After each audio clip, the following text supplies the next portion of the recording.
Assalamu alaikum, Hanji. Today we are going to do very exciting topic which is bank reconciliation.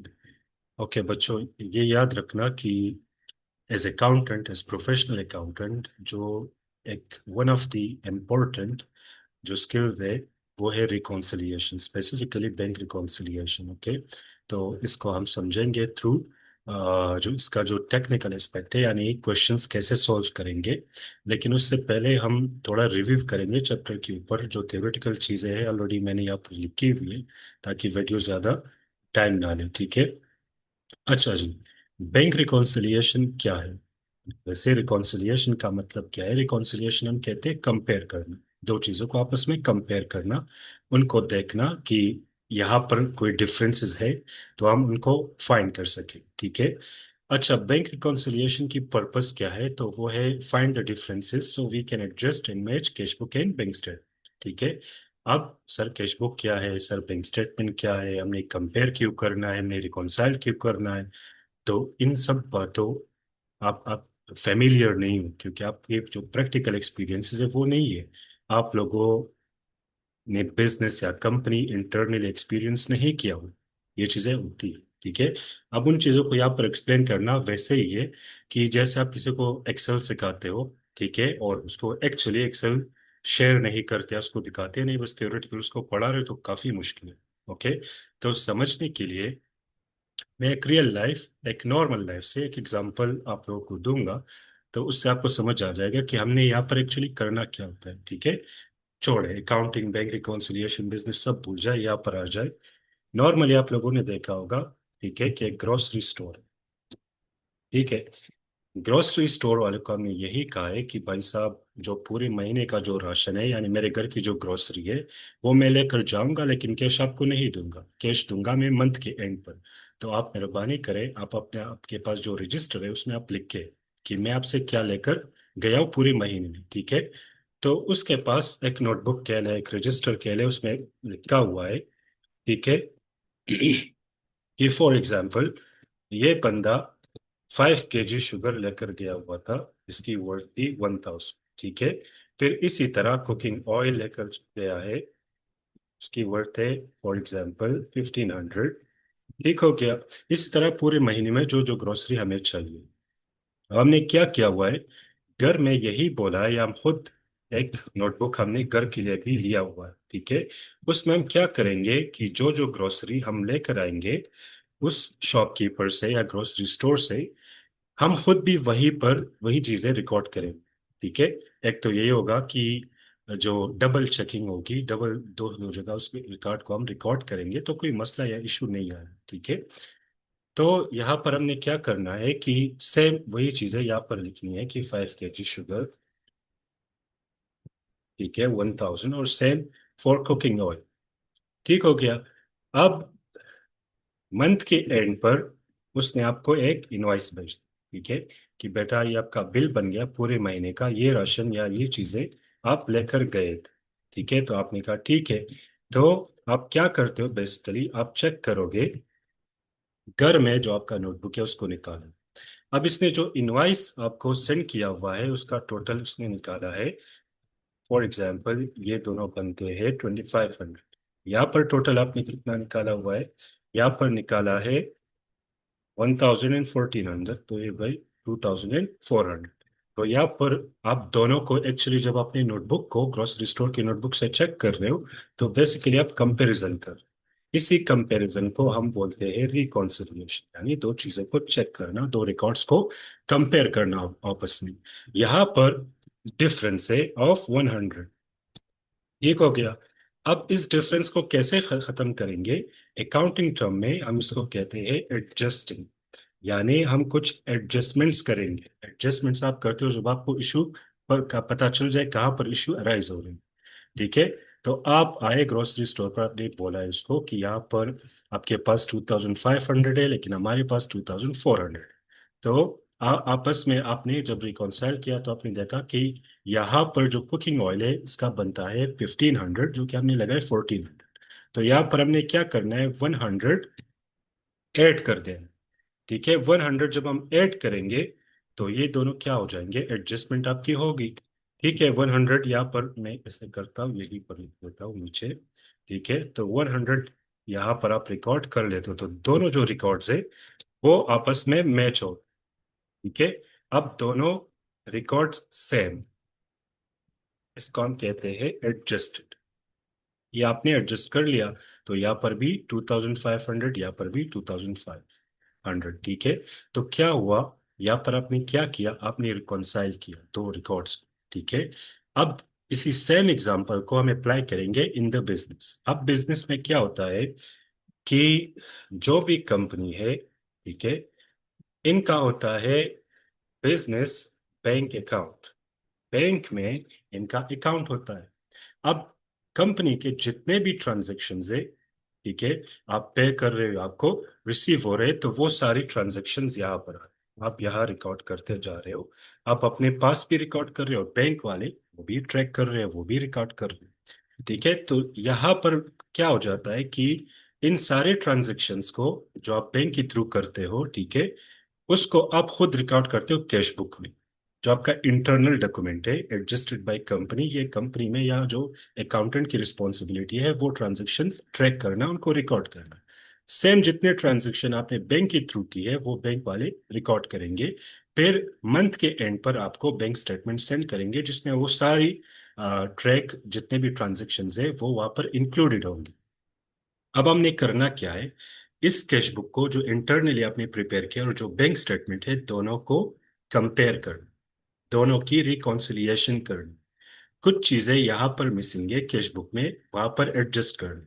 कुछ चीजें अभी bank statement में नहीं आई, ठीक है, तो वहां पर हमने क्या करना है, उसके साथ हमने एडजस्ट करनी है, ताकि हमारा जो कैश बुक है और जो बैंक स्टेटमेंट है वो दोनों सेम हो जाए, या फिर अकाउंटिंग टर्म में दोनों एडजस्टेड हो जाए। ठीक है, अब बैंक रिकॉन्सिलिएशन हम समझते हैं कि ये एक टेक्निकल टॉपिक है। आपने अकाउंटिंग में अभी तो आप खैर FA1 FA2 F3 वाले हो, तो आप लोग को अभी आप लोग एक्सपीरियंस करोगे। कुछ चीज़ें थ्योरेटिकल है, कुछ चीज़ें जो है वो टेक्निकल है, कुछ न्यूमेरिकल है, जो बेसिक कैलकुलेशंस है। लेकिन टेक्निकल चीज़ क्या है उसको हम कैसे समझेंगे, उसके लिए बेसिक आपके लिए इंपॉर्टेंट जो है वो है नॉलेज, जिसको हम कहते हैं कॉन्सेप्ट। पहले उस चीज़ की नॉलेज होनी चाहिए। सेकंड, आप किस मेथड पर इसको सॉल्व करते हैं। मेथड बहुत इंपॉर्टेंट है। ठीक है, मेथड क्या है कि फॉर एग्जांपल एक स्टूडेंट है, वो फार्मूलाज यूज कर, उसको पता नहीं है कि ये चीज जो है हम कर क्या रहे हैं, उसको कोई नहीं पता, बस वो फार्मूलाज लगा रहा है, अपना काम निकाल रहा है। ठीक है, दूसरा स्टूडेंट है, उसको पूरा पता है, ठीक है, उसका जो मेथड है उसके लिए वो फार्मूला भी यूज कर सकता है, या फिर वो अपनी तरीके से भी करवा सकता है, क्योंकि उसको बेसिक नॉलेज है। Third, practice. प्रैक्टिस बार बार करनी है, जो टेक्निकल टॉपिक्स है, टेक्निकल चीजें, वो बार बार आप प्रैक्टिस आपको करनी चाहिए। ठीक है, तो आपको बेसिक चीजें समझ आ गई कि बैंक रिकॉन्सिलिएशन क्या है, इसमें हम क्या करते हैं। अब इस चीज पर आते हैं कि फॉर एग्जांपल कैश बुक और बैंक स्टेटमेंट दोनों सेम नहीं, कुछ चीजें यहाँ पर मिसिंग है, कुछ चीजें बैंक स्टेटमेंट से मिसिंग है, तो इसकी एडजस्टमेंट कैसे करेंगे। ठीक हो गया, तो इसको समझाने के लिए यहाँ पर ये चीजें मैंने लिखी है कि कैशबुक और बैंक स्टेटमेंट अगर इक्वल नहीं हो रहे, तो इसके दो रीजन है। एक को हम कहते हैं अनरिकॉर्डेड आइटम्स, सेकंड है टाइमिंग डिफरेंस। ठीक है, जो अनरिकॉर्डेड आइटम्स है, इसको समझ लो कि ये वो चीजें हैं जो रिकॉर्ड नहीं हुई। जैसे मैंने एक ग्रोसरी स्टोर का एग्जांपल दिया था, वहां पर आपने एक चीज या एक अमाउंट मिस कर, ठीक है, तो नॉर्मली बैंक स्टेटमेंट में अमाउंट्स की जो इशू है वो इतनी नहीं होती, लेकिन कुछ ट्रांजैक्शंस है जो आप रिकॉर्ड नहीं करते। कुछ ट्रांजैक्शंस अभी रिकॉर्ड नहीं हुए, इसलिए उनको कहते हैं अनरिकॉर्डेड आइटम्स। फिर टाइमिंग डिफरेंस है, उस पर आते हैं। ठीक है, लेकिन इन चीजों को समझने से पहले एक बहुत ही बेसिक कॉन्सेप्ट है, उसको समझे, डेबिट एंड क्रेडिट का। जब आप इंटरनल डॉक्यूमेंट कैशबुक पर काम करते हो, तो वहां पर डेबिट एंड क्रेडिट का क्या मतलब होता है, वही नॉर्मली कि डेबिट आपके लिए एसेट है, ठीक है, फेवरेबल बैलेंस है, डेबिट का मतलब होता है कि आपके लिए फेवरेबल है, पॉजिटिव है, इसको हम ऐड करेंगे। कैश आप रिसीव करते हो उसको एड अप करना है, उसको डेबिट करना है। कैश पे करते हो तो उसको नेगेटिव करना है, ठीक है, उसको सब्ट्रैक्ट करना है, वो आपके लिए अनफेवरेबल है क्योंकि कैश जा रहा है। ठीक है, बहुत नेगेटिव में चला गया तो लाइबिलिटी आ सकती है। नॉर्मल वही कॉन्सेप्ट है, लेकिन इस डेबिट और क्रेडिट का बैंक स्टेटमेंट में जो डेबिट और क्रेडिट लिखा होता है, आपके लिए वो चीजें फिर रिवर्स्ड। ठीक है, मतलब क्या है, बैंक स्टेटमेंट में आपके पास बैंक स्टेटमेंट आ गई, ठीक है, तो उसको, उसमें जब आप देखते हो कि डेबिट बैलेंस है, तो उसका मतलब होता है कि ये लाइबिलिटी बैलेंस, यानी ये अनफेवरेबल है, ये आपने पे की है। ठीक है, फिर कुछ क्वेश्चंस में आपको ओवरड्राफ्ट या ओवरड्रॉन आएगा। तो ओवरड्राफ्ट तो खैर डिफरेंट चीज है कि बैंक लोन है for temporary times, normally 1 month का होता है। ओवरड्रॉन मतलब नेगेटिव बैलेंस। तो क्वेश्चंस में आपको ओवरड्राफ्ट दे सकते हैं, ओवरड्रॉन दे सकते हैं, ठीक है, डेबिट बैलेंस दे सकते हैं। इनका मतलब एक ही होगा कि बैंक स्टेटमेंट में नेगेटिव बैलेंस है। क्रेडिट का मतलब होगा कि आपके लिए फेवरेबल बैलेंस है इन बैंक स्टेटमेंट। अब यहाँ पर डेबिट क्रेडिट क्यों है, तो उसकी एक रीजन है कि जब हम कैश डिपॉजिट करते हैं in our account in the bank, तो हमारे लिए तो वो एसेट है, लेकिन वो जो कैश हमने बैंक में रखा हुआ है, बैंक के ऊपर, तो वो लाइबिलिटी है। तो जितना कैश हमारे अकाउंट में आ रहा है, तो वो बैंक के ऊपर लाइबिलिटी है, इस वजह से वो कहते हैं क्रेडिट। लेकिन जब जब उस कैश को हम विड्रॉ करते हैं या पे करते हैं, उस अकाउंट से वो जा रहा है, तो वो फिर कहते हैं कि क्या हो गया, डेबिट हो गया, क्योंकि उनके ऊपर वो लाइबिलिटी कम हो गई। तो ये एक बेसिक कॉन्सेप्ट समझ ले, ठीक है। अच्छा जी, आते हैं फिर, हमने यही कहा है अभी कि कैशबुक और बैंक स्टेटमेंट मैच ना होने का जो एक रीजन है, वो है अनरिकॉर्डेड आइटम्स। इसको सिंपल तरीके से ये समझ ले कि कुछ पेमेंट्स है और कुछ रिसीट्स। सारा गेम यहाँ पर यही है कि पेमेंट्स है और रिसीट्स है। कुछ पेमेंट्स आपके अकाउंट से हुई है, ठीक है, इस पीरियड में कुछ पेमेंट्स की गई है, लेकिन वो अभी बैंक में, बैंक स्टेटमेंट में ट्रैक है, वहां पर वो रिकॉर्डेड है। अभी आपको वो अमाउंट्स नहीं पता, वो आपको पता चलेगा अपने बैंक स्टेटमेंट से। तो जब मंथ के एंड पर बैंक स्टेटमेंट आपको रिसीव होगा, तो पता चलेगा कि ये मैंने पेमेंट्स किए थे, ये मेरे पास रिसीट्स है। रिसीट्स मतलब इनकमिंग ऑफ कैश, कुछ कैश आपके अकाउंट में आया हुआ है, ठीक है। अब जो जो ट्रांजेक्शन्स हमारी तरफ से, यानी हमने खुद की, कंपनी से वो जनरेट हुई, ठीक है, तो वो कैश बुक पर ऑलरेडी रिकॉर्डेड है। लेकिन जो बैंक में ट्रांजेक्शन्स हुई है, वो बैंक स्टेटमेंट में ऑलरेडी है, ठीक है, लेकिन वो अभी हमको नहीं पता कि एग्जैक्टली फिगर्स या अमाउंट्स कितने हैं। तो वो हमें पता चलेगा बैंक स्टेटमेंट से। तो इसीलिए वो आइटम्स रिकॉर्डेड नहीं है हमारे कैश में, तो उसको हम रिकॉर्ड करेंगे, ठीक है। अब इसको समझ ले कि अनरिकॉर्ड आइटम्स, जो अभी मैंने बोला है, unrecorded items already recorded in bank statement, देखो गया, we need to record in cash book. हमने जस्ट इसको कैश बुक में रिकॉर्ड करना है। इसका बैंक के साथ कोई लेना देना नहीं, क्योंकि ऑलरेडी वहां पर एडजस्टेड, ठीक है।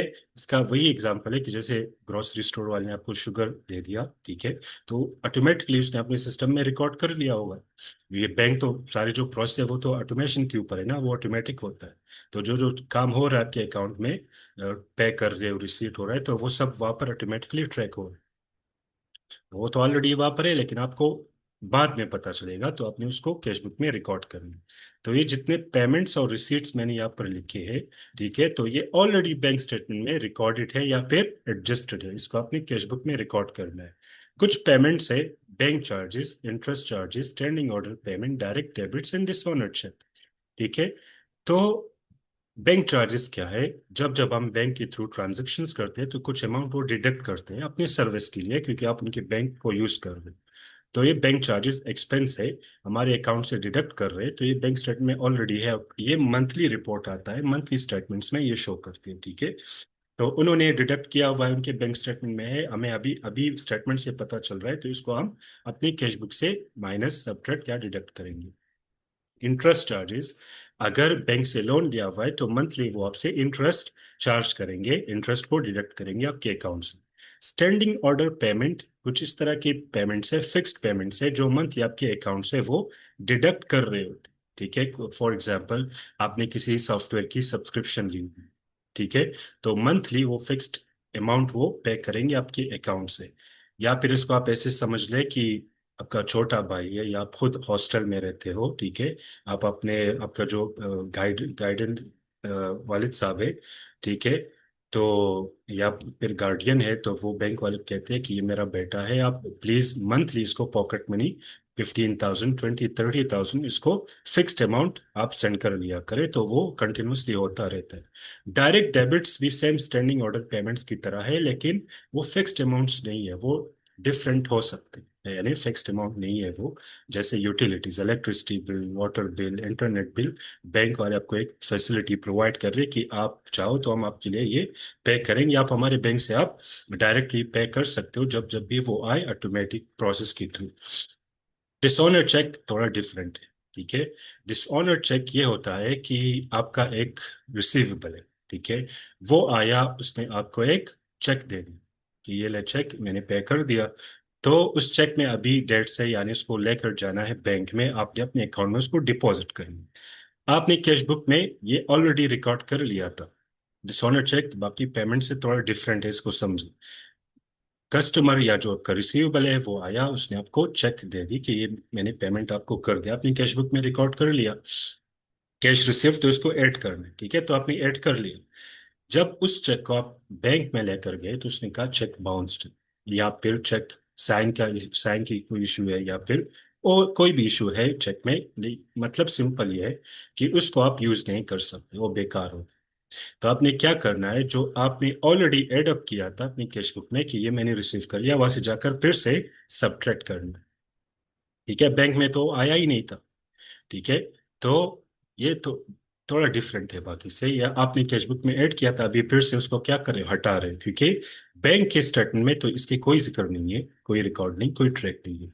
तो बहरहाल ये कुछ पेमेंट्स है जो आपके बैंक के थ्रू हुई है डिसऑनर चेक के अलावा, जिसको आपने फिर रिकॉर्ड करना है अपने cash book.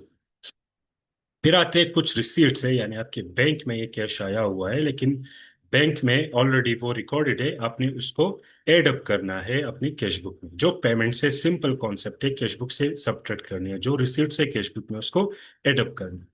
Direct credit same, कुछ पेमेंट्स आपके मंथली है, कुछ कस्टमर्स आपको कर रहे हैं, ठीक है, तो वो आपके अकाउंट में आप रिसीव कर रहे हो, बैंक स्टेटमेंट में आ रहा है, लेकिन मंथ के एंड पर स्टेटमेंट्स आपको पता चलेगा, वहां पर फिर आपने रिकॉर्ड करना है। Dividend received share in a profit, आप इसको प्रॉफिट समझ लें, अभी उतना डिटेल में जाने की जरूरत नहीं है। कि कंपनी का जो प्रॉफिट प्रॉफिट है वो आपने रिसीव कर लिया बैंक अकाउंट में, स्टेटमेंट में है, आपने बाद में अपने कैश बुक में ऐड कर लिया। इंटरेस्ट रिसीव्ड, आपने कुछ कैश या कुछ इन्वेस्टमेंट बैंक में की है, बैंक के साथ अपने पैसे रखे हुए हैं, और बैंक आपको उसके लिए इंटरेस्ट पे कर रहे, तो आपके अकाउंट में है, वहां पर बैंक स्टेटमेंट ऑलरेडी रिकॉर्डेड है, तो बाद में अपने कैश बुक में इसको ऐड अप कर। ठीक हो गया। तो ये कुछ पेमेंट्स और रिसीट्स है जो कैश बुक में रिकॉर्डेड नहीं है, तो आपने कैश बुक में ही रिकॉर्ड करना है, बैंक स्टेटमेंट में रिकॉर्ड करने की जरूरत नहीं है। आप याद रखें कि हमारे पास बैंक रिकॉन्सिलिएशन में टोटल आते हैं 4 डिफरेंट टाइप्स ऑफ क्वेश्चन। इसको समझ लें, बहुत ही इंपॉर्टेंट है। 4 टाइप्स ऑफ क्वेश्चंस, ठीक है। तो आपने यहाँ पर उन चीजों में नहीं जाना कि यहाँ पर बुक में फॉर्मूलाज है, मैंने फॉर्मूलाज को जो है रट्टा लगाना है, मैंने उनको मेमोराइज करना है, अपनी कुछ नहीं करना, अपनी बातों को समझ लेना, ठीक है। आप इस पॉइंट को समझ ले, यहाँ पर मैंने क्वेश्चंस भी लिए FA2 की कैपलान किट से। बैंक रिकॉन्सिलिएशन से आपको जस्ट 4 टाइप्स ऑफ क्वेश्चंस आ सकते हैं। उसमें क्या क्या है, नंबर 1 क्वेश्चन ये आता है कि आपको कैश बुक गिवन है, ठीक है, आपने इसी कैश बुक को ही एडजस्ट करना है, ठीक है। Asking about cash book, first question ये है। ये अभी इसीलिए कर रहा हूँ कि जो टॉपिक अभी हमने कर लिया अनरिकॉर्ड आइटम्स वाला, ये उसी के ऊपर। तो फर्स्ट क्वेश्चन ये आप समझ ले कि बैंक रिकॉन्सिलिएशन से चाहे किट हो या एग्जाम हो तो ये आ सकता है। कैश बुक आपको दिया हुआ है और आपसे पूछ रहे कैश बुक का, तो ये क्वेश्चन कैसे करना है, यहाँ पर मैंने लिया हुआ है कैप्लान बुक से FA2 291 क्वेश्चन है, ठीक है। इसको हम सॉल्व करेंगे, समझ ले, ठीक है। क्या दिया हुआ है, what is the correct balance on the cash account at the end of जून।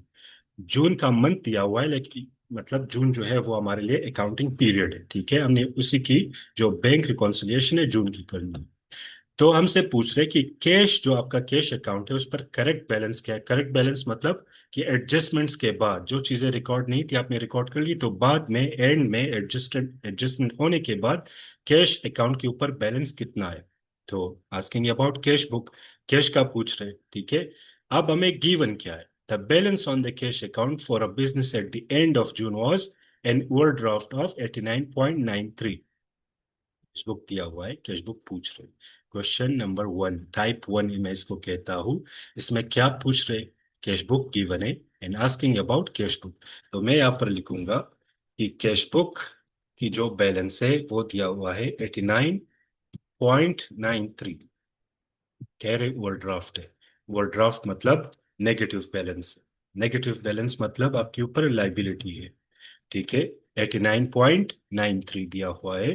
फिर पूछ रहे कि at the date there were also unpresented cheques totalling 154। Unpresented cheque का कैश बुक के साथ कोई काम नहीं है, या हम बैंक में यूज करेंगे। An outstanding deposit, outstanding deposit या अनक्रेडिटेड लॉजमेंट्स हम इनको कहते हैं, ये भी बैंक अकाउंट से, सॉरी, बैंक स्टेटमेंट में हम एडजस्ट करेंगे। It was also discovered that during the month of June the bank had charge, यानी बैंक चार्जेस। तो बैंक चार्जेस कैश बुक के साथ हम एडजस्ट करेंगे। वहां पर 8 चीजें मैंने आपको बताई हैं। 5 उसमें पेमेंट्स है, 3 उसमें रिसीट्स है। इसके अलावा जो चीजें हमें बताई है वो बैंक के साथ रिलेटेड है। इन 8 के अलावा हम कैश बुक में एडजस्टमेंट नहीं करेंगे।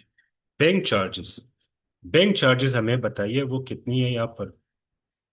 It charged the bank interest on its overdraft for the previous quarter of, okay, जो पिछला क्वार्टर है उसके कुछ बैंक चार्जेस आए हुए हैं 16.45। अब ये क्या है, चार्जेस है, यानी पेमेंट है, तो हम माइनस करेंगे, ठीक है। कैश बुक से इसको हम सब्ट्रैक्ट करेंगे, माइनस करेंगे। तो जो एडजस्टेड कैश बुक आपके पास है, ठीक है, एडजस्टेड आप कह ले या फिर आप क्लोजिंग बैलेंस कह ले, तो वो आएगा कितना, यहाँ पर हम जल्दी से करते हैं। 89.93 प्लस 16.45, तो यह आ जाएगा 106.38, यानी बी ऑप्शन इसमें आ जाएगा कि यहाँ पर ओवरड्राफ्ट आएगा आपके पास, या ओवरड्रॉन इन नेगेटिव, ओके, वो आएगा 106.38। अच्छा जी, जो टाइप 1 क्वेश्चन है, ठीक है, टाइप 1 जो क्वेश्चन है इसको मजीद समझे कि ये क्वेश्चन हम कैसे सॉल्व करेंगे। बहुत ही सिंपल, कैश बुक दिया हुआ है, ठीक है। इसमें आपने क्या करना है, जो पेमेंट्स है उन पेमेंट्स को आपने सब्ट्रैक्ट कर देना, ठीक हो गया। जो रिसीट्स है, यानी जो कैश आपके अकाउंट में आपने ऐड किया हुआ है, उसको आपने क्या करना है, ऐड कर देना है, ठीक हो गया।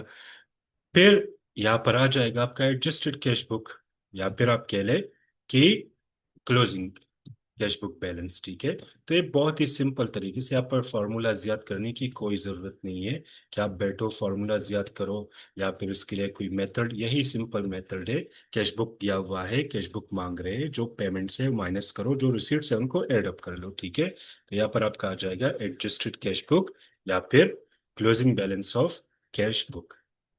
फर्स्ट क्वेश्चन क्लियर हो गया। आते हैं आप अपने टॉपिक पर। जो अभी तक हमने किया, हमने क्या किया, थोड़ा सा मैं आपको रिवाइज कर दूं ताकि क्लियर हो चीजें।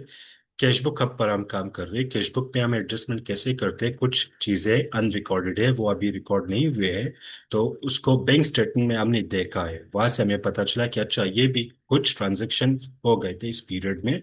तो जो पेमेंट्स है कैश बुक से माइनस कर लो, जो रिसीट्स है वहां पर एड अप कर लो। कौन कौन से पेमेंट्स, कौन कौन सी रिसीट्स है, तो ऊपर वो सारे मैंने लिखे हुए हैं। क्वेश्चन में सिर्फ एक ही आया है बैंक चार्जेस, तो वो यहाँ पर मैंने एडजस्ट कर लिया, ठीक हो गया। तो ये तो फर्स्ट टॉपिक की सर। अब सेकंड टॉपिक जो आता है, जो सेकंड रीजन हमने बताया था कि कैश बुक और बैंक स्टेटमेंट में जो डिफरेंसेस आते हैं वो हो सकता है टाइमिंग डिफरेंस की वजह से। टाइमिंग डिफरेंस में क्या है, दो ही चीजें। कैश बुक में 8 चीजें थी, यहाँ पर 2 चीजें। बेसिकली वही बात है, पेमेंट्स और रिसीट्स, ठीक हो गया। अनप्रेजेंटेड चेक्स, या फिर हम कहते हैं cheques that were not yet presented, ठीक है। फिर है अनक्रेडिटेड डिपॉजिट्स या फिर अनक्रेडिटेड लॉजमेंट्स। ये जो दो दो तीन तीन वर्ड्स सेम चीज के लिए यूज किए, तो मैं कोशिश करूंगा वो भी आपको बताता चलूं साथ साथ, ताकि बाद में कंफ्यूजन ना हो। अनप्रेजेंटेड चेक्स या cheques that are not yet deposited, are cheques, sorry, cheques that are not yet presented. ठीक है, या फिर अनक्रेडिटेड लॉजमेंट्स, या अनडिपॉजिटेड लॉजमेंट्स, या फिर lodgements that are not yet deposited. तो सबका मतलब एक ही है, लेकिन है क्या वो समझिए। इसको हम टाइमिंग डिफरेंस क्यों कहते हैं, और अनप्रेजेंट चेक और अनक्रेडिटेड लॉजमेंट्स है क्या, तो इसको आप समझे। पहली बात, इन दोनों को हम एडजस्ट करेंगे बैंक स्टेटमेंट में। अनप्रेजेंटेड चेक, अनक्रेडिटेड लॉजमेंट्स, ये ट्रांजेक्शन बेसिकली हुए हैं हमारी कंपनी में। ठीक है, तो हमें पता है, हमने अपनी कैश बुक में इनको एडजस्ट कर लिया, रिकॉर्ड कर लिया, ट्रैक कर लिया। बैंक को ये अभी नहीं पता, तो इसीलिए वहां पर बैंक स्टेटमेंट में ये नहीं है। ठीक है, तो इसलिए हम जब बैंक स्टेटमेंट रिसीव करेंगे, उसी स्टेटमेंट्स में अनप्रेजेंट चेक सब्ट्रैक्ट करेंगे, अनक्रेडिटेड लॉजमेंट्स ऐड करेंगे। लेकिन है क्या, उसको हम समझते हैं। तो यहाँ पर मैं लिख देता हूँ कि ओनली, या फिर मैं लिख देता हूँ कि एडजस्टमेंट, या फिर रिकॉर्ड करना, adjustment needed only in bank statement. Bank statement में हम इसको एडजस्ट करेंगे, क्योंकि कैश बुक में तो ये ऑलरेडी रिकॉर्डेड है। अब अनप्रेजेंटेड चेक क्या है, इसको समझो। ये पेमेंट है, ठीक है।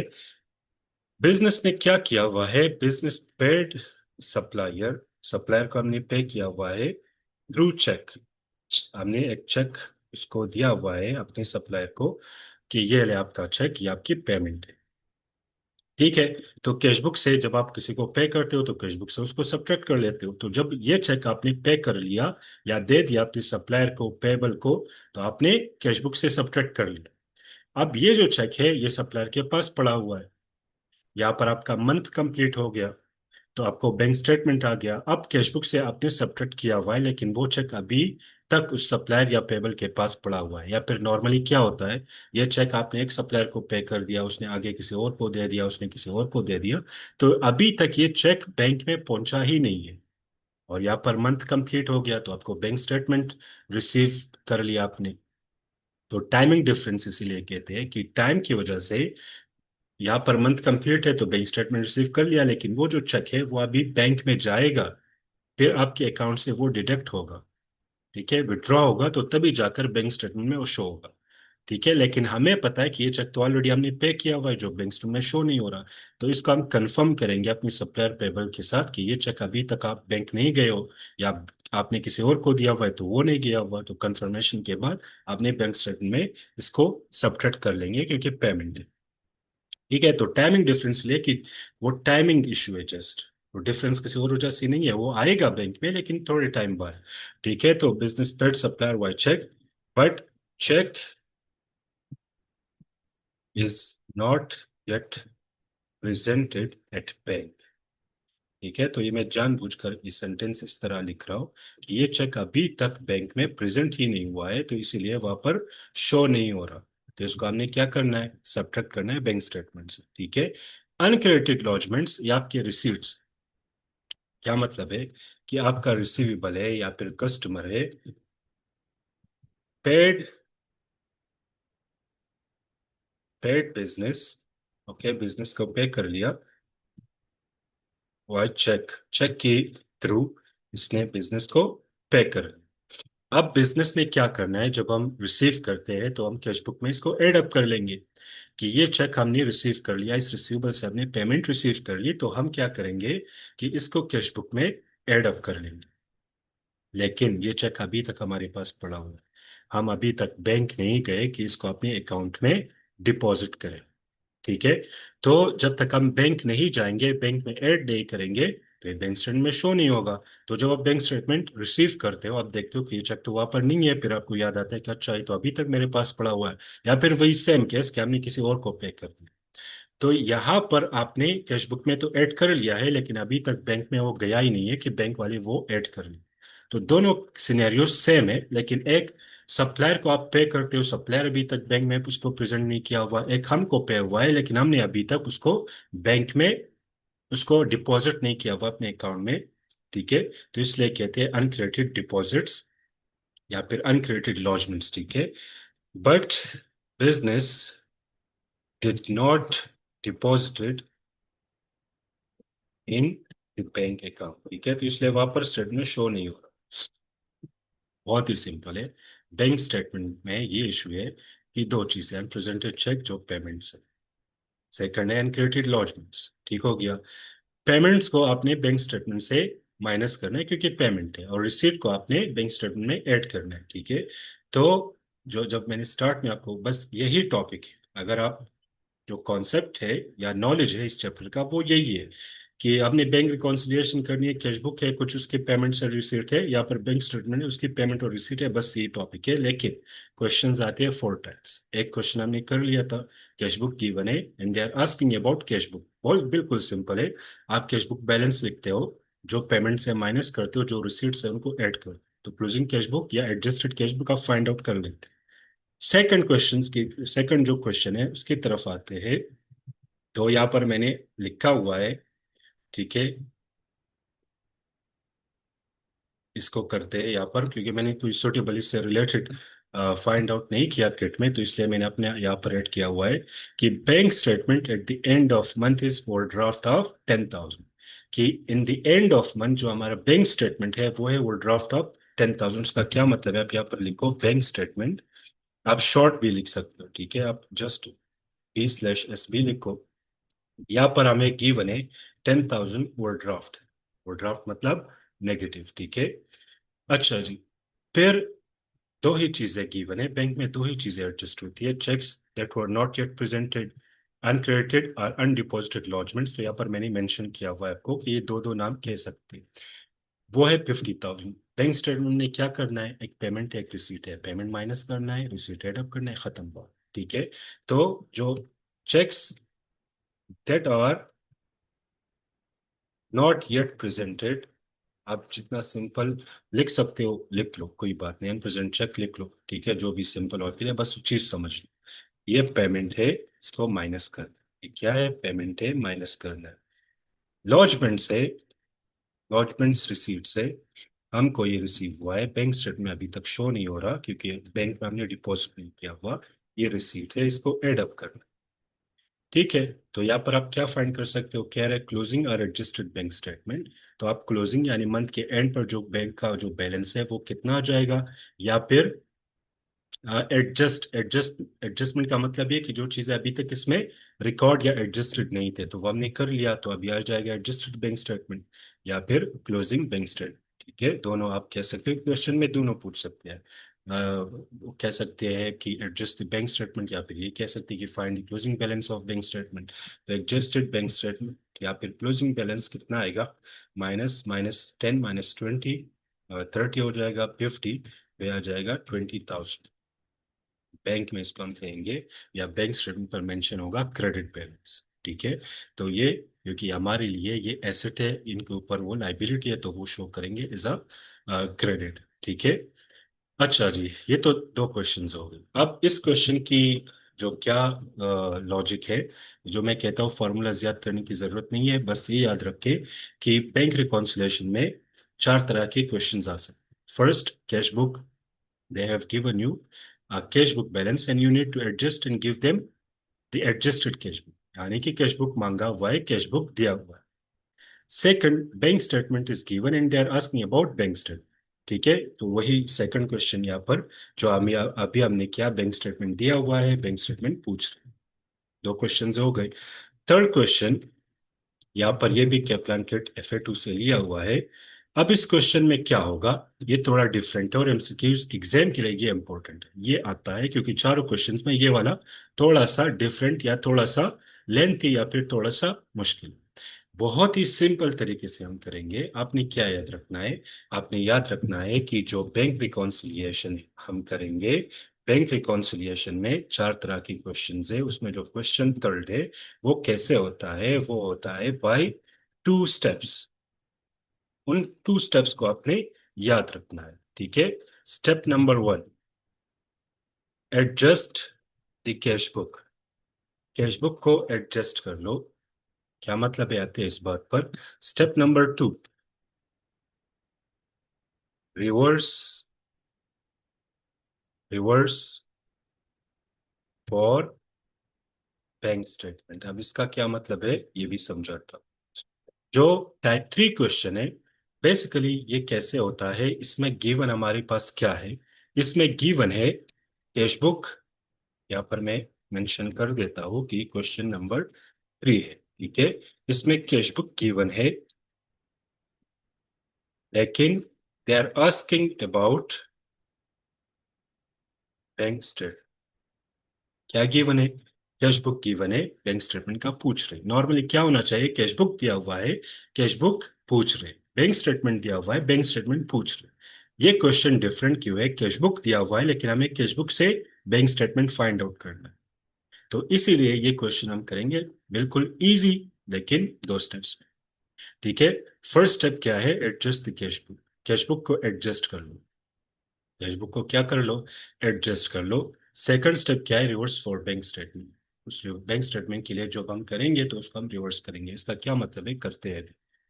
इस क्वेश्चन को आप देखें, क्या दिया हुआ है? What was the closing balance on Jain's bank statement. Bank statement हमसे पूछ रहे हैं कि जैन का जो क्लोजिंग बैलेंस था बैंक स्टेटमेंट का, या जो क्लोजिंग बैंक स्टेटमेंट है, या फिर जो एडजस्टेड बैंक स्टेटमेंट बैलेंस है, वो कितना है? बैंक का पूछ रहे हैं, लेकिन दिया क्या है? Jain prepared a bank reconciliation, the cash book balance in our general ledger was 422 credit, the only items which needs to be dealt with. तो सबसे पहले हम यहाँ पर करेंगे, फर्स्ट स्टेप क्या था? Adjust the cash book. Cash book की बने, कैश बुक को आप उठा ले। ठीक है, कैश बुक का बैलेंस दिया हुआ है 422, लेकिन कैरे क्रेडिट है। तो कैश बुक में क्रेडिट का मतलब होता है, कैश बुक में क्रेडिट का मतलब होता है नेगेटिव बैलेंस। ठीक है, इन चीजों का अपने ख्याल रखना। अच्छा, यहाँ पर एक और चीज मैंने नोट की है। यहाँ पर लिखा हुआ है the cash book balance in her general ledger. ठीक है, जनरल लेजर से एक बात मुझे याद आई कि जब भी आपको देते हैं बैंक स्टेटमेंट या फिर कैश बुक स्टेटमेंट, तो आपने नोट करना है कि इसके साथ जनरल लेजर लिखा हुआ है कि नहीं लिखा हुआ है। कैश बुक अगर जनरल लेजर लिखा हुआ है कोई मसला नहीं, cash book in general laser का मतलब कैश बुक ही है। कभी कभी आपको आपके लिए थोड़ा सा कॉम्प्लेक्स बनाने के लिए वो लिखते हैं in bank statement of their general ledger, तो स्टूडेंट्स को लगता है कि बैंक स्टेटमेंट की बात हो रही, लेकिन वो कहते हैं bank statement in general ledger. तो bank statement in general ledger मतलब कैश बुक होता है, क्योंकि बैंक स्टेटमेंट बैंक की तरफ से आता है, वही बैंक स्टेटमेंट है। लेकिन जब कहते हैं bank statement in their general ledger, तो इसका मतलब कैश बुक बैलेंस, तो उसको आपने नोट करना है। एनीवेज, इस क्वेश्चन में दिया हुआ है कैश बुक क्रेडिट 422, तो नेगेटिव आ जाएगा। फिर कहते हैं cheque of 822 issue to supplier which is not yet appeared. Supplier को आपने चेक दिया हुआ है, तो कौन सा बन गया? Unrepresented check. ओके, सप्लायर को आपने देना था, तो मतलब पेमेंट है, तो मतलब अनप्रेजेंटेड चेक है। 822 का an interest received of 153 which was credited by the bank but not recorded by J। ठीक है, और इंटरेस्ट आपने रिसीव किया है 153 का, जो बैंक ने किया था लेकिन आपने नहीं रिकॉर्ड किया। स्टेप नंबर वन क्या है? कैश बुक एडजस्ट कर लो। कैश बुक एडजस्टमेंट करने का मतलब ये है कि कैश बुक से रिलेटेड चीजें आपने ऐड या माइनस करनी। यहाँ पर कैश बुक के साथ एक ही चीज जो है वो इन्वॉल्व है, वो है इंटरेस्ट रिसीव्ड। जो ऊपर दिया हुआ है हमें चेक, अनप्रेजेंट चेक बेसिकली, तो कैश बुक में एडजस्ट नहीं करते हैं, वो करते हैं बैंक स्टेटमेंट, तो उस पर आते हैं अभी। लेकिन यहाँ पर कैश बुक 422 नेगेटिव, इंटरेस्ट आपने रिसीव किया हुआ है, कितने का है वो? 153। तो इंटरेस्ट रिसीव्ड रिसीट है, इसको हम ऐड करेंगे, तो ऐड कर लो 153। ठीक है, तो इससे टोटल कितना आ जाएगा? ऐड करते हैं, -422, ठीक है, +153।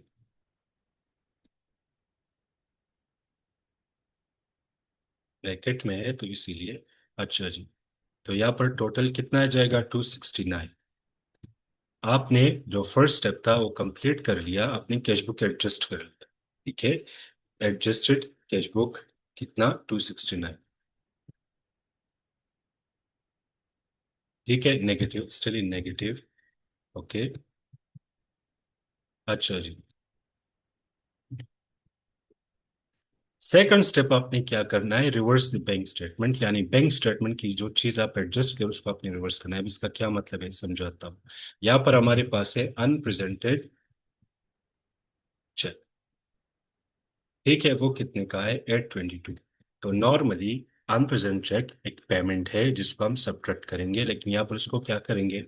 ऐड। यहाँ पर मैं एक नोट ऐड कर लूंगा कि normally we should subtract. But यहाँ पर मैं क्या कर रहा हूँ? ऐड कर रहा हूँ। क्यों? क्योंकि मैं कैशबुक से बैंक स्टेटमेंट फाइंड कर रहा हूँ। नॉर्मली बैंक स्टेटमेंट से मैं बैंक स्टेटमेंट फाइंड आउट कर रहा हूँ, तो अनप्रेजेंट चेक माइनस होता है, माइनस करेंगे, लेकिन यहाँ पर पॉजिटिव लगाएंगे। इसको मैं कहता हूँ रिवर्स फॉर बैंक स्टेटमेंट। ठीक है, क्यों? क्योंकि मैं कैशबुक से फाइंड आउट कर रहा हूँ। तो ये स्टेप समझना आपके लिए बहुत इंपॉर्टेंट है। फर्स्ट स्टेप क्या है? कैशबुक को नॉर्मल तरीके से एडजस्ट। सेकंड स्टेप क्या है? कि जो अनप्रेजेंट चेक है वो नॉर्मली माइनस करते हैं, लेकिन यहाँ पर उसको हम ऐड करेंगे। अनक्रेडिटेड लॉजमेंट्स हम ऐड करेंगे, लेकिन यहाँ पर सब्ट्रैक्ट करेंगे। ये एक सिंपल तरीके से याद करने का एक तरीका। अब ऐसे क्यों होता है तो आगे समझाता हूँ, ठीक है। एनीवेज, यहाँ पर मैं क्या करूंगा, अब हम ये फाइंड आउट कर सकते हैं कि एडजस्टेड बैंक स्टेटमेंट, ठीक है, वो कितना है। तो अनप्रेजेंट चेक को यहाँ पर ऐड करेंगे। ठीक हो गया। अच्छा जी, माइनस, ये है हमारे पास 269। ठीक है, तो 553 यहाँ पर क्या आ जाएगा? 553 एट बैंक आ जाएगा। ठीक है। अच्छा जी, ये विड्रॉ नहीं होगा क्योंकि पॉजिटिव आ रहा है। ठीक है। तो हमने अगेन मैं आपके लिए रिवाइज कर दूं कि क्वेश्चन नंबर 3 क्या है। कैशबुक गिवन है, आपसे बैंक स्टेटमेंट का पूछ रहे, दो स्टेप्स आपने सिंपल फॉलो करनी है पूरे बैंक रिकॉन्सिलिएशन में। ये सिर्फ मुश्किल क्वेश्चन है, आप ऐसे से कर रहे हो, और ये आपका मुश्किल क्वेश्चन है। बिल्कुल सिंपल है। ठीक है, दो स्टेप्स याद करने हैं। कैशबुक को नॉर्मल तरीके से आप एडजस्ट कर लो। कैशबुक का एडजस्ट करने का क्या मतलब है? जो चीजें पेमेंट से माइनस कर दो, जो रिसीट से ऐड कर दो। क्लोजिंग कैशबुक फाइंड आउट कर लिया, एडजस्टेड कैशबुक फाइंड आउट कर लिया। ठीक है। सेकंड स्टेप क्या है? कि जो बैंक अनप्रेजेंट चेक और अनक्रेडिटेड लॉजमेंट से, उनको आपने रिवर्स करना है, यानी जो पॉजिटिव हमने प्लस करना है उसको माइनस कर दो, जो माइनस उसको प्लस कर दो। बेसिकली यहाँ पर एक फॉर्मूला यूज होता है, लेकिन मैंने आपको बोला है फॉर्मूला याद करने की जरूरत नहीं है, बस स्टेप्स याद कर लो। ये आपको याद रहेगा। फॉर्मूला आप भूल भी सकते हो, फॉर्मूले में आपको मस्त ले आ सकते हैं, इस कॉन्सेप्ट में नहीं कि आप दो स्टेप्स याद रखो और सिंपल है। ठीक है। फॉर्मूला क्या है यहाँ पर? कि अगर आप closing bank statement find out कर रहे हो तो बेसिकली इसी तरीके से वो निकाला हुआ है, लेकिन ये हमने इसी तरह लिखा हुआ है, और वो जो लीनियर इक्वेशन कहते हैं वो इसी तरह है। क्लोजिंग बैंक स्टेटमेंट है। ठीक है, इसको अगर आपने फाइंड आउट करना है तो बेसिकली आप एक क्लोजिंग कैश बुक लेते हो। ठीक है, क्लोजिंग कैश बुक में से जो पेमेंट्स है उनको आपने ऐड करना है। अनप्रेजेंटेड चेक को नॉर्मली हम माइनस करते हैं, लेकिन यहाँ पर वो ऐड ऐड अप करते हैं। ठीक है, अनप्रेजेंटेड चेक और जो लॉजमेंट्स है उनको माइनस कर। तो इसी तरीके से अगर आपको क्वेश्चन आ जाए कि क्लोजिंग कैश बुक दिया हुआ है, क्लोजिंग बैंक स्टेटमेंट दिया हुआ है, लॉजमेंट्स आपके पास गिवन है, एनपीएल चेक का पूछ रहे, तो इस इक्वेशन से आप उसको फाइंड आउट कर सकते हो। तो ये एक इक्वेशन है कि जिसके थ्रू आप लॉजमेंट्स को भी फाइंड आउट कर सकते हो, आप अनप्रेजेंट चेक को भी फाइंड आउट कर सकते हो, क्लोजिंग कैश बुक भी फाइंड आउट कर सकते हो इसी तरीके से। थर्ड, जो तीसरा क्वेश्चन था वो भी हो गया। अगेन मैं आपके लिए रिवाइज करता हूँ, बार बार इसीलिए रिवाइज करता हूँ ताकि एक दफा यहाँ पर बैठ जाए, फिर सिंपल है। ठीक है। बैंक रिकॉन्सिलिएशन में चार तरह के क्वेश्चंस आते हैं। जब भी आप किट में या एग्जाम में क्वेश्चन रीड करते हो, आपने देखना है कि उन चार क्वेश्चंस में कौन सा है। First question, cash book given है, कैश बुक का पूछ रहे हैं, बिल्कुल सिंपल, पेमेंट से माइनस कर दो, रिसीट से ऐड कर दो। सेकंड क्वेश्चन आता है, bank statement given and they are asking about bank statement, बहुत ही सिंपल है, अनप्रेजेंट चेक माइनस कर लो, लॉजमेंट्स ऐड कर लो। थर्ड क्वेश्चन थोड़ा सा लेंथी है, दो स्टेप्स में करेंगे। कैश बुक गिवन है, बैंक स्टेटमेंट का पूछ रहे, पहले कैश बुक को एडजस्ट कर लो। सेकंड स्टेप, आपने जो बैंक के लिए प्रेजेंट चेक और लॉजमेंट्स है उनको आपने रिवर्स करना है, यानी पॉजिटिव नेगेटिव, नेगेटिव पॉजिटिव, बस। यही थर्ड क्वेश्चन जो है, ये मेजोरिटी ऑफ द टाइम यही एग्जाम में आता है। Fourth question, simplest of all. Fourth question, bank statement दिया हुआ है, कैश बुक का आपसे पूछ। क्वेश्चन फोर क्या है? बैंक स्टेटमेंट,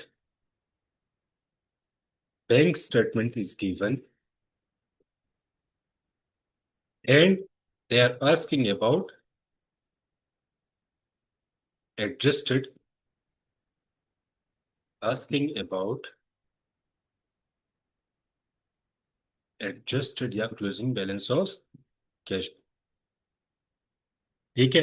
तो ये क्वेश्चन करने से पहले आप ये याद रखें कि जो मेथड की बात हम कर रहे थे, एससीसीए की जो प्रपोज्ड मेथड है, इसके पीछे वो ये है कि कैशबुक को हम हमेशा पहले एडजस्ट करेंगे।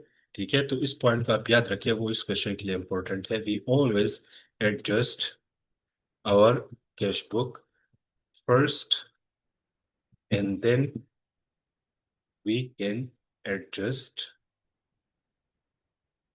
और बैंक स्टेटमेंट। यानी जब आप बैंक स्टेटमेंट एडजस्ट करते हो, बैंक स्टेटमेंट एडजस्ट होने का क्या मतलब है? बैंक स्टेटमेंट एडजस्ट होने का मतलब ये है कि अभी बैंक स्टेटमेंट का जो बैलेंस आया हुआ है क्लोजिंग, वो कैशबुक की क्लोजिंग से मैच कर रहा है। तो बैंक स्टेटमेंट इसीलिए एडजस्ट हो गया क्योंकि कैशबुक से एडजस्ट जो मैच कर रहा है। अब कैशबुक से मैच कर रहा है, तो कैशबुक से मैच करने का मतलब है कैशबुक ऑलरेडी आपने एडजस्ट कर लिया था। तो कैशबुक को हम पहले से ही एडजस्ट करेंगे, उसके बाद बैंक स्टेटमेंट को एडजस्ट करेंगे। तो अगर यहाँ पर दिया हुआ है कि आप बैंक स्टेटमेंट से कैशबुक आप निकाल लो, ठीक है, बैंक स्टेटमेंट दिया हुआ है और हमसे पूछ रहे कि आप कैशबुक निकाल लो, तो क्वेश्चन नंबर 4 वही तरीका करेंगे। क्या करेंगे? देखिए यहाँ पर क्वेश्चन मैंने लिया हुआ है 282 यहाँ पर। अच्छा, ये आपको क्वेश्चन में दिया होगा इसी तरीके से, लेकिन ये कैलकुलेशन इन्होंने नहीं किया, इन्होंने बस आपको डेटा दिया हुआ है। तो इसको आप, कुछ स्टूडेंट्स मैंने देखे हैं जो समझते हैं कि ऑलरेडी इन्होंने सॉल्व किया हुआ है, हमने इसमें से सिलेक्ट करना है। तो इसमें कोई सिलेक्शन आपने नहीं करनी है, बस आपको डेटा दिया हुआ है, ठीक है, आपको कंफ्यूज करने के लिए। तो यहाँ पर आप, मैं कैसे समझूंगा कि ये फोर्थ क्वेश्चन है? ठीक है, तो आप अगर यहाँ पर देखें, assuming that bank statement balance of 38,600 was correct. 38,600 हमें बैंक स्टेटमेंट दिया हुआ है, तो मैं यहाँ पर लिखूंगा बैंक स्टेटमेंट कितना है वो, 38,600। पॉजिटिव नेगेटिव यानी वो ड्रॉप नहीं है, तो मैं पॉजिटिव ले लेता हूँ। 38,600 ये बैंक स्टेटमेंट दिया हुआ है। What was the correct credit balance per the cash book? Cash book का क्रेडिट बैलेंस कितना हुआ है? तो वही क्वेश्चन है ना कि बैंक स्टेटमेंट दिया हुआ है और कैश बुक का पूछ रहे। बिल्कुल सिंपल है, कैश बैंक स्टेटमेंट को हम एडजस्ट करेंगे। बैंक स्टेटमेंट के एडजस्टमेंट के लिए दो चीजें चाहिए, अनप्रेजेंट चेक, अनक्रेडिटेड लॉजमेंट्स। क्वेश्चन में क्या दिया हुआ है? डिपॉजिटेड, डिपॉजिट्स नॉट क्रेडिटेड, या अनक्रेडिटेड लॉजमेंट्स। ठीक है, तो इसका मतलब लॉजमेंट्स ही, और लॉजमेंट्स हम ऐड करते, तो लॉजमेंट्स को यहाँ पर ऐड कर लो। 41, 41,200। फिर कहते हैं यहाँ पर अनप्रेजेंट चेक हमें चाहिए। अनप्रेजेंटेड वो कितने यहाँ पर है? आउटस्टैंडिंग चेक ओवरड्राफ्ट पर कैश बुक। तो आउटस्टैंडिंग जो चेक्स है वो है 3,300। ठीक है, 3,300। एक हो गया। बस अपनी सिंपल यहाँ पर बैंक स्टेटमेंट को एडजस्ट कर लेना है। एडजस्ट, एडजस्टेड बैंक स्टेटमेंट या क्लोजिंग बैंक स्टेटमेंट हम जल्दी जल्दी यहाँ पर करेंगे। 38,600 प्लस 41,200 माइनस 3,300, तो यहाँ पर आ जाएगा 76,500। ठीक है, कितना आ जाएगा? 76,500।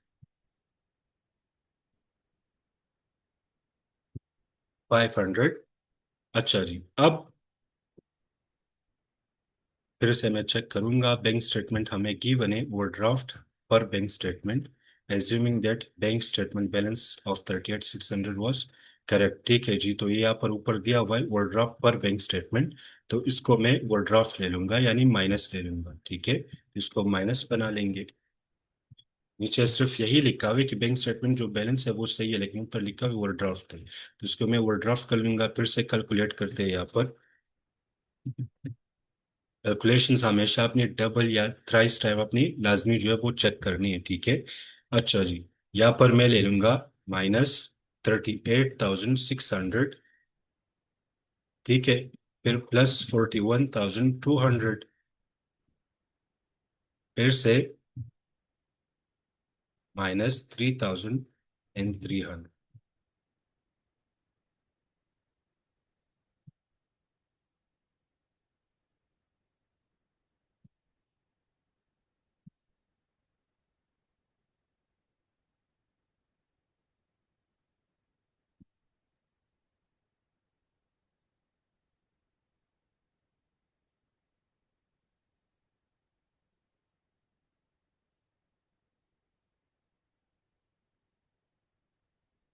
ठीक है, तो इसका आंसर ये आना चाहिए। ऊपर ब्रैकेट्स में मैंने गलती की थी, तो इसको हम रिमूव कर लेते हैं, इसको सिंपल कर लेते हैं कि -38,600 -3,300 +41,200। तो क्या आ जाएगा यहाँ पर? आंसर हमारा आता है -700, या फिर आप इसको कह सकते हो कि ड्रॉन बैलेंस ऑफ 700। ठीक है। अच्छा जी, बैंक स्टेटमेंट आपने एडजस्ट कर लिया, हमसे पूछा था कैश बुक का। ठीक है। तो जो पहले ये वाली बात मैंने की थी कि we always adjust our cash book first and then we can adjust our bank statement. तो जब मैं यहाँ पर अपने कैश बैंक स्टेटमेंट को एडजस्ट करता हूँ, तो इसका मतलब ये है कैश बुक ऑलरेडी हमने एडजस्ट कर लिया था। तो इसका क्या मतलब बना कि कैश बुक का जो एडजस्टेड बैलेंस था, क्या है एडजस्टेड कैश बुक बैलेंस, वो भी कितना है? 700। मजीद यहाँ पर कुछ करने की जरूरत आपको नहीं है, आपने जस्ट बैंक स्टेटमेंट को एडजस्ट करना है या फिर बैंक स्टेटमेंट का क्लोजिंग बैलेंस फाइंड आउट करना है। वही कैश बुक की क्लोजिंग बैलेंस। अगेन जल्दी जल्दी रिवाइज करते हैं, ठीक है। बैंक रिकॉन्सिलिएशन हमने अभी कर लिया। बैंक रिकॉन्सिलिएशन में हम क्या करते हैं कि हमारे पास जो कैश बुक है, जिसको हम इंटरनली डॉक्यूमेंट कहते हैं, उसको हम रिकॉन्साइल करेंगे विद और बैंक स्टेटमेंट। ठीक है। कुछ चीजें हमारी कैश बुक में एडजस्टेड नहीं है, जिसको हम कहते हैं अनरिकॉर्ड आइटम्स। उसमें कुछ रिसीट्स है, कुछ पेमेंट्स है। पेमेंट्स को ऐड करेंगे, रिसीट्स को, सॉरी, पेमेंट्स को माइनस करेंगे, रिसीट्स को ऐड अप करेंगे। फिर बैंक स्टेटमेंट में हमारे पास दो ही चीजें हैं अनप्रेजेंट चेक, जो कि पेमेंट्स है माइनस करते हैं, और जो लॉजमेंट्स है उनको ऐड अप करेंगे। ये आपका जो चैप्टर है वो यही है। फिर क्वेश्चंस आते हैं चार तरह के। फर्स्ट क्वेश्चन, कैश बुक दिया हुआ है, कैश बुक का पूछ, तो आपने क्या करना है? जस्ट पेमेंट्स एंड रिसीट का वही गेम है कि पेमेंट्स माइनस रिसीट ऐड कर लो। क्वेश्चन नंबर वन आपका हो गया। क्वेश्चन नंबर टू में हम क्या करते हैं कि बैंक स्टेटमेंट दिया हुआ है, बैंक स्टेटमेंट का पूछ रहे, तो आपने अनप्रेजेंट चेक को माइनस करना है, लॉजमेंट को एड अप करना है। थर्ड क्वेश्चन, ठीक है, आपको क्या दिया हुआ है? आपको दिया हुआ है कैश बुक, और आपसे क्या पूछ रहे हैं? Bank statement. बहुत ही सिंपल, दो स्टेप्स में करना है। कैश बुक नॉर्मल तरीके से एडजस्ट कर लो। अनप्रेजेंट चेक दिया हुआ है तो इसको पॉजिटिव में लिखो। अनक्रेडिटेड लॉजमेंट्स दिया हुआ है, नॉर्मली प्लस करते हैं, लेकिन यहाँ पर नेगेटिव कर लो, क्रॉस कर लो। आप फाइंड कर लिया अपने बैंक स्टेटमेंट। फोर्थ क्वेश्चन सबसे आसान, सबसे इजी, बैंक स्टेटमेंट को एडजस्ट कर लो। तो बैंक स्टेटमेंट जब आप एडजस्ट करते हो, तो इसका मतलब ये है कि ये बैलेंस कैश बुक का। ठीक है जी। तो ये हमारा आज का टॉपिक था बैंक रिकॉन्सिलिएशन के ऊपर। तो जब भी आपने किट कर रहे हो या फिर आपने एग्जाम में क्वेश्चन देख लिया, तो बस आप इसी कॉन्सेप्ट पर जाओ कि चार तरह के क्वेश्चंस होते हैं, ये हमसे क्या पूछ रहा है, क्या दिया हुआ है, क्या पूछ रहा है। कैलकुलेशंस हमेशा आपने 2-3 टाइम्स आपने लाजमी उनको चेक करना है। कभी कभी हमें लगता है कि कैलकुलेशन सही है या हमने कर लिया, ये इजी लग रहा है, लेकिन जो टेक्निकल चीजें हैं इसी से है कि उसको आपने बार बार 2-3 टाइम आपने उसको डबल चेक लाजमी करना है। ठीक है। तो यही टॉपिक था। ठीक है जी। चले फिर, अल्लाह हाफिज।